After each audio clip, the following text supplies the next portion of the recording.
शाळेच्या वतीनं कार्यशाळेचं टेबल आर्ट कार्यशाळेचं आयोजन करण्यात आलेलं आहे।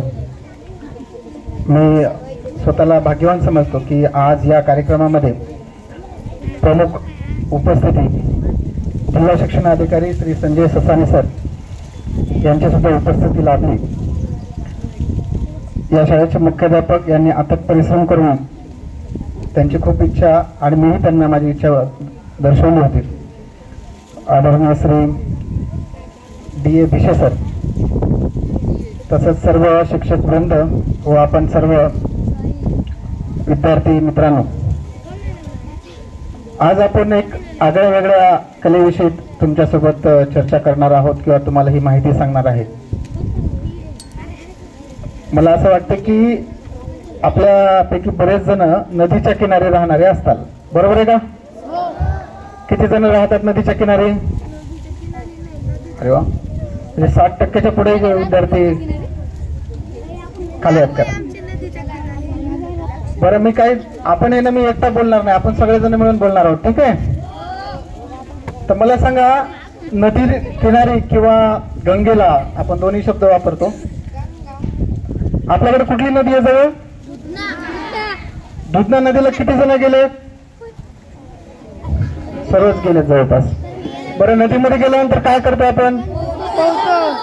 पोहतो। वा वा, बरोबर आहे, सगळ्यांचा आवडता छंद पोहणे। बरं, या व्यतिरिक्त आणखी काय करतो आपण? हे बघून दगड म्हणू नका, आता सांगतोय। ठीक आहे ठीक आहे, दगड वेचतो। बरं, दगड वेचल्यानंतर काय करतो?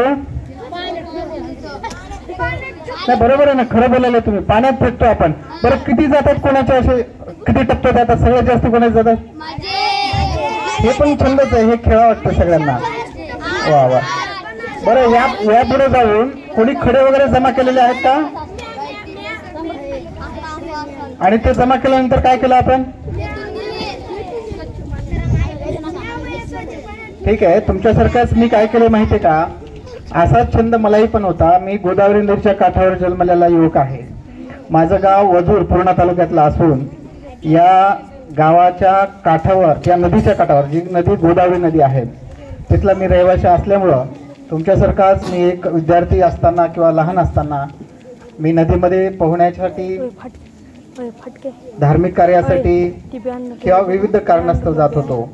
आणि नदीमध्ये गेल्याच्या नंतर एक छंद जडतो माणसाला, किंवा प्रत्येक जणच, मीच नाही तर सगळेच जण नदीमध्ये गेल्यानंतर एक माणसाला राहवत नाही। नदीमध्ये वेगवेगळ्या आकारचे खडे असतात, गारगोटे असतात, शिंपले असतात, हे माणसाला एवढं मोहून टाकतात की ते माणूस हातामध्ये घेतं, कारण गुळगुळीत आणि खूप सुंदर असे वेगवेगळ्या कलरचे खडे असतात। आणि ते खडे घेतल्याच्या नंतर हातामध्ये आपण ते घेतो, थोडा वेळ हातात ठेवतो, फार तर घरी आणतो आणि त्याचा संग्रह करतो, बरोबर आहे? पण या पलीकडे जाऊन मी काहीतरी करण्याचा प्रयत्न केला। मला असं वाटलं की ह्या खड्यांचं काहीतरी झालं पाहिजे, काहीतरी होत असेल, म्हणून थोडंसं मी मनामध्ये असं आलं की याच्या पलीकडे जाऊन काहीतरी केलं पाहिजे। आणि मग एक रफ आपण अशी कलाकृती तयार केली। आणि त्या कलाकृतीपासून काय होईल, काय मेसेज जातो हे मला काहीच माहित नव्हतं, परंतु ती कलाकृती मी केली ओबडधोबड कशी तरी, आणि एका अधिकाऱ्यांना दाखवली। कदाचित त्यांनी जग फिरलेलं असावं, त्यांनी असं सांगितलं की ही एक छान कला आहे, हे चांगला एक छंद आहे, याला